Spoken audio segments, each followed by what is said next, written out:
Warning: the following procedure involves testing and tapping several sensitive circuits in an expensive control module. It's highly advised to do the test like I do them before cutting and tapping wires. Alright, what's the haps, yo? Today we're going to talk about HID headlights in a Trailblazer.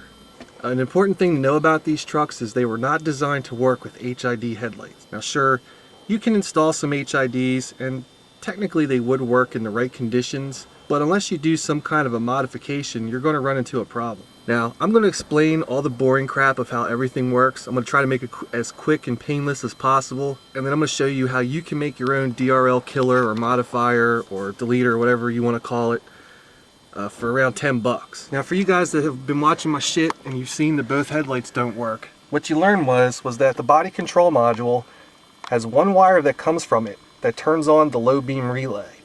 So the body control module ultimately is what says what turns the headlights on. With that in mind, let's go a little bit further. So let's briefly go over the 4 things that can make the low beam headlights turn on in the Trailblazer. Number 1, we've got the daytime running lights. When the sun sensor in the dash sees that it's bright outside, you have the truck and drive, the body computer is going to turn on the low beam headlights at a reduced voltage. It rapidly turns them on and off to make them a little bit dimmer. And the reason they did that was to preserve the life of the low beam headlights, because like we've talked about before, they're on during the day, they're on at nighttime, so this was just something that they did to try to, extend the life. HID ballasts are not designed to work with that kind of a pulse signal. So even if you were to get the relay harness for your HID kit, you still could run into relay chatter and ballast buzz and one or both lights not working. Number 2, perimeter lighting.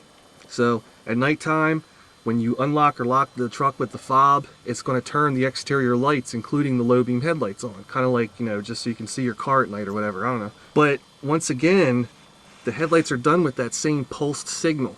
On off, on off, on off, 1,000 times a second or whatever it is. Number 3, auto headlights. Now, when the sun sensor in the dash sees that it's nighttime out, the body computer turns on the headlights, as well as all the other exterior lights, without you having to turn the switch. I don't know if you can see that from there. When your switch is like that, you're actually in auto headlight mode. So, it's a nice feature and all, but it can also affect your HIDs. See, if it's dark out and you turn the key to run, the auto lights come on and they will stay on even if you're cranking the engine. As you know, when you crank the engine, your system voltage is going to drop and that's going to affect your HID ballast. Number 4, the headlight switch. Turning the headlight switch on to low beams will make your headlights a full 12 volt signal, and there are no drawbacks whatsoever. Now let's talk about something that turns your low beams off. In an unmodified Trailblazer, if you push the turn signal stalk forward to turn the high beams on, it turns the low beams off. So every time you turn the high beams off, say for an oncoming car, the low beams will turn on again. And if you had HIDs, once again, you're back in that, on-off with the HIDs, not good for the ballast. What this version of the modification is going to do is make it so that the only way the low beam headlights turn on is with the headlight switch. Like everything else, there's a billion ways to do things. There's several different versions of it. This is the one that actually takes care of all 4 of those problems. One-shot deal. I've laid out all the options of which one I wanted to show you guys, and this is the way we're going to do it. So what we want to do, our goal for this modification is, we want to control this wire. We do not want the body computer to control it anymore. There's no other way around it. You can't program this to do what you want. So we're going to override it. We're going to make this wire turn on when we want it to turn on. So keep in mind, I just ripped all my stuff out, so when you pull yours apart, it's not going to have taped up wires and wires hanging everywhere, but I think you'll be able to get the gist of everything by what we're about to do. So this is what we want to do. We want to take that pink-white wire that originally went from the BCM up to the low beam relay. We want to cut that wire. The side that comes off of the BCM, we want to tape it up so nothing happens to it, but we're not going to use it. We're then going to use the headlamp switch signal to ground an automotive relay, which when it does ground that, it's going to put a ground through the relay and to the vehicle side of the harness up to the low beam relay. So all we're doing, we're just going to cut this wire. The BCM is no longer going to be part of that, but we're going to keep the output wire there, so we're just going to tap into that and we'll be able to control when this comes up. So what we have here, we have an automotive relay and a relay socket. Cost about under 10 bucks from a parts place that ships stuff expressly. Now what you might see on the internet is people crimping wires on these little thingies right here. Just have a piece of length coming out and then they just slide this right up on there and wrap some electrical tape around it. That's cool, but I guarantee you my fucking truck would vibrate one of those things loose, which I'm not gonna have. So the alternative, and the better way to do it in my opinion, I only use these, this is called a relay socket. So as you see, the tabs all line up, and when you plug one of these fucking things in, man, it's like, I mean, that thing ain't going nowhere. So places like Napa and Radio Shack, they sell these relays, but usually they're just Chinese garbage. I get a Tyco. Tyco's the people that bought out Bosch. Best relays you can use in my opinion. Your mileage may vary. Alright, so to help with installation, what I want to do is I want to mark down what all these colors are to their corresponding number. And it's just going to make tying stuff in a lot easier. 87 is orange. 30 is going to be blue. 86 is black. And 85 is white. And what you just saw was all the cavity numbers are kind of like embedded in this relay. So all the terminals are identified with a little number.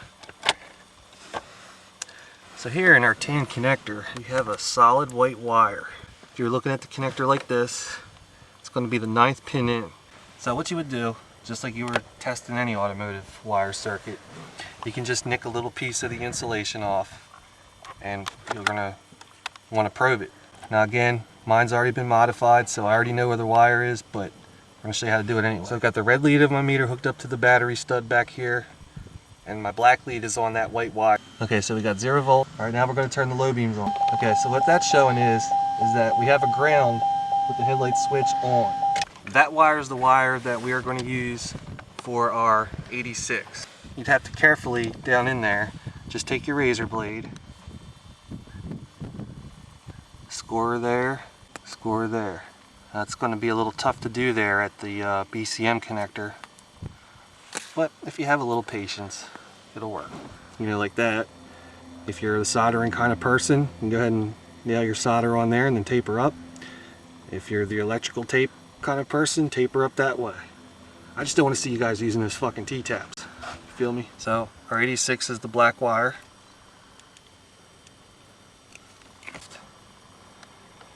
I'm not going to show you guys soldering all the things. Now, the second circuit that we want to tap here at the BCM is in the gray connector. It's down here. So, we're going to unplug this tan guy and get him out of the way. Okay, shut up. Snowblower. So, we're going to unplug this guy right here. Now, in this connector, if you're looking at it like this, it's going to be on the top row, the 5th pin over. It's a pink-white wire. It's the only pink-white wire in that harness. That's the pink-white wire that the body computer turns on the relay with. Now you just want to go and do the same test with the pink and white wire. That means headlights on, it goes to ground, headlights off, no voltage. So what you want to do, snip this and then taper up really good. You don't want anything to happen to that wire. What you're going to do at the other end though, this wire is going to be on your 87 off of your relay. It's going to be 87. This is going to go back into the vehicle wire. Like I said, I've already had this shit in my truck. I've repeated it a billion times. So the wire's been stripped back and basically just extended out to here. So I can just take this guy, twist these guys up, and solder them and tape them up. So 85 on our relay is going to go right to the battery positive stud. This is why we're going to have to disconnect the power wire up there at the fuse block, because we don't want to mess with any of this stuff with this thing live. So what we want to do here, we want to cut power to the fuse box back there on that big wire, because we're going to be messing. So what we're going to do, we're going to take a 13mm socket. We're going to take this eyelet off of this box right here. And this wire here is the one that runs all the way back to the body computer. Use that guy. At this point we've got that wire disconnected, and you'll probably notice that nothing in the truck really works. So keyless entry, power locks, nothing really works. But what you want to do, just double check things, man. You're on your digital multimeter, one of these back studs, take your positive lead and touch this wire. And we have no voltage on it. So we know the power's cut safely. That way nothing crazy is going to happen. 85 is our white wire. We're going to have to get a little bit bigger of an eyelet here, because you really need to clear this stud. So I think this is a 5/16 inch hole. Alright, so we've tested the wire. We definitely don't have voltage here. Go ahead and back this thing off.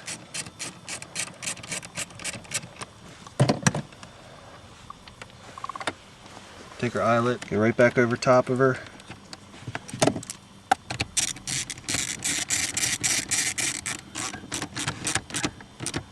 And run down. And last but not least is going to be our 30, which is our ground. We can use this bolt way down here. We're going to use like this guy right here. They have 4 10mm bolts that hold the bracket for the fuse box in place. So we can back that nut off, put a ring terminal in there, run her back down. That'll be our ground. So we know by the handy diagram that blue's 30, and that goes to ground. So I've already loosened up this bolt with a 10mm socket.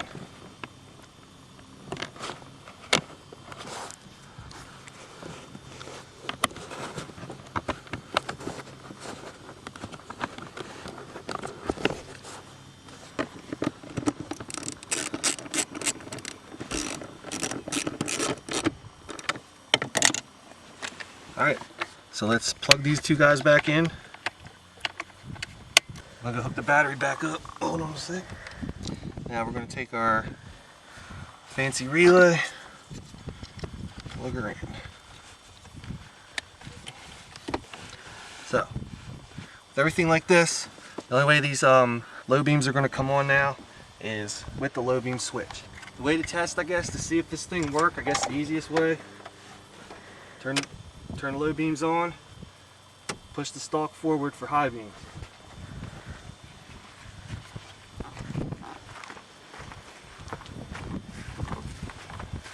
Because a byproduct of this gives you quad headlights.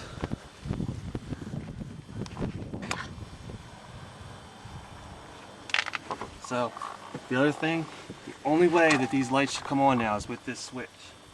If they come on for some other reason, something's not right with that wiring to that relay back there. So what did we learn today? Well, we learned that we can take this wire that the body computer uses to turn on the low beam relay.